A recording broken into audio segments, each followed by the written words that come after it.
Hello and welcome. Insecure thinking. The root cause of all negative behaviors in humans all stems from insecure thinking. Sydney Banks had this realization in the 70s that he wasn't insecure, he just thought he was. He found this missing link between the human physical world and connecting to the divine. And what I see with negative behaviors, people acting out, we act out in ways that we don't want to behave. We behave in ways that we don't want to do. We don't want to shout at our kids or our loved ones.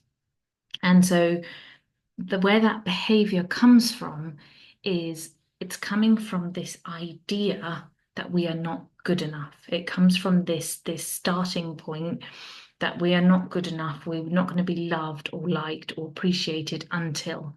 And that, until is fill in the blank. It could be until I'm successful, until I've got a job, until I'm married, until I'm whatever. So all of these insecure thoughts that pop into our heads and our minds, they then get built into belief systems and we live by them and we act by them. So when we're in a situation where we're doing something or we're behaving in a way that we don't want to be behaving, such as shouting or snapping at somebody that we love, why are we doing that? And 9 times out of 10, we don't know why, or we blame the other person. We say, well, I'm shouting at them because they did X, Y, or Z, and that's why I'm behaving in this way. It's because of them. But that's not actually the case, and that's not how we work. That's not what we're here doing on this exploration, on this journey of really getting to know who we are from the inside out. And so once we can identify these negative or undesired behaviors, and these are deemed by yourself, you're the judge of what behaviors you want to do. How do you want to show up as in the world? I have an I am statement that states I am calm, I am peaceful, and I am kind. So when I'm not being those things, I have a foundation to go back to. So when I'm not being calm and peaceful and kind, I'm aware that my behavior is not quite lining up with the truth of who I am. So find out who the truth of who you are for yourself. Really sit with yourself and decide who are you at your core? Who is it that you want to be and show up as in this world, as this in this human form? Who do you want to be in life? How do you want to be seen? How do you see yourself? And so once we become aware of that, of who we are and who we want to be in the world and what's our story in this world, we can then identify the sort of undesired behaviors that we don't like, the habits we've picked up on, and we just do it as a default setting, being quick to anger or whatever it is, whatever things that you do in your world as a human. And, if you're hungry, do you overreact? Do you snap? Do you shout? Like what is it that happens when your thinking is a little bit off, when your thinking isn't totally where you want it to be, when it isn't in alignment with love, peace, and wisdom? And so becoming aware of those behaviors and becoming aware of what you're thinking and feeling in those moments, it isn't policing your thoughts or controlling them because we can't do that. That's not how life works. We cannot choose, what thoughts come into our heads. We can't choose what, really bugs us out and what we overthink about and all of these things. We can't necessarily choose once we're in it. Once we're in the tornado, that's it, we're spinning. But if there's moments like right in the midst of an actual tornado, right in the middle, there's complete stillness and peace. And so it's the same with us as humans. In the midst of a life tornado where shit's hitting the fan and things are just not going the way you want there to be and them to be, there is this space within you where you can find that stillness and that quietness and that peace. Tap into that and ask yourself, what's going on inside? What thoughts are running through your mind, if there's any thoughts at all? What thoughts are going on? What's the underlying story? Is it I'm not good enough? Is it what will they think? Is it something along those lines? And can you ask yourself the questions, are these statements true? Am I good enough? Am I not good enough? Whatever insecurities are popping up for you in that moment, can you question them? Is it something that you can let go of? Is it something you have to believe, or can you change it? Can you change it into something else? Can the opposite be true? If your mind is telling you that you're not good enough, that you're no good at this, that people won't take you seriously, that you're not professional, that whatever it is that's going on, that your house is messy, whatever it is that's happening in that moment, can the opposite be true? If your thoughts are telling you you're messy, can you change it to actually, I'm quite tidy in this area of my life, I'm quite tidy. And it's just reconditioning that insecure thinking. And it isn't completely eliminating it, because that's not what we're here for. We're here for the full package, the full human package, and that's all thoughts and feelings. That's all emotions, the good, the bad, and the ugly. And when we do this for ourselves, we really step into a space of commitment, because we're doing this for ourselves. This is an act of self-love, that when we step inside and find that quiet space inside of us, we we can hear that voice of wisdom, that voice of common sense. What makes sense to us in the moment to do, when things aren't going the way we want them to be, when we're believing our insecure thinking and then acting out in that way, we're behaving from a space of insecurity. And it doesn't look nice. It doesn't feel nice. It doesn't feel nice for us. It doesn't feel nice for the people on the outside. And it just doesn't look nice, when you're insecure. Either you don't go for the opportunities that are there for you, or you don't say something when something's uncomfortable. If you're in a situation you're feeling really uncomfortable, you don't voice your opinion because there's such an insecurity there. You don't go and make friends. You don't do, like, it really limits you. And I think that is the sign that where you're feeling this limitation, lack, trappedness, that sense of suffocation, when you're feeling that, it's a sign, it's your sign to look within and tap into that divine power. And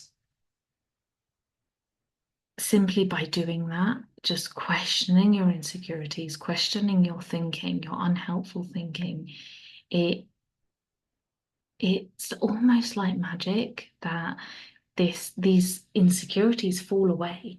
And then suddenly you see yourself doing things that you never thought you would do, because these insecure feelings and thoughts have just dropped away because you've questioned them.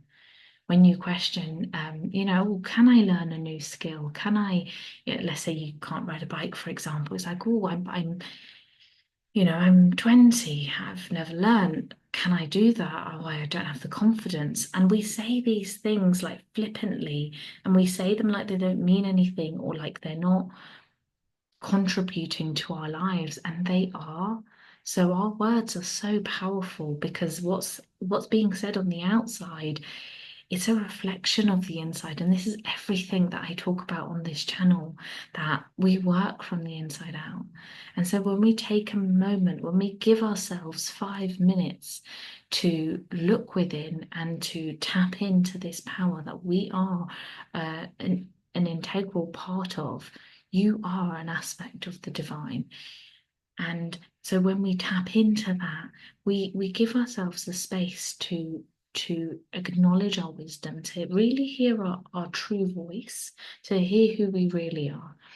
And from there, your your experiences can change. Your experiences of each individual circumstances can be different. even if the circumstance itself is the same.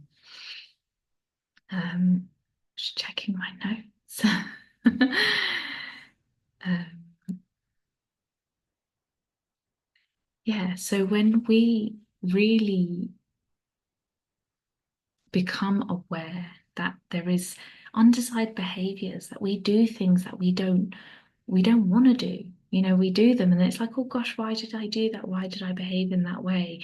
It comes down to these thoughts that we're believing to be true that are no longer serving us. And because we're on this journey, we notice it more. So it's really tapping into that and becoming more and more aware. Okay, well, I don't like it when I do this. How can I turn it around? How can I change it for me?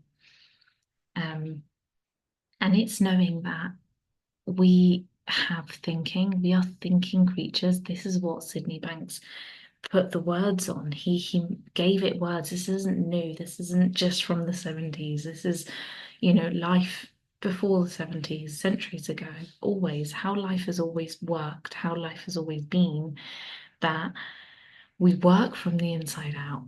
But Sydney Banks put words onto it that we can understand a little bit more. He put a language to it that because we have thoughts, because we have this gift of thought, we get to experience things.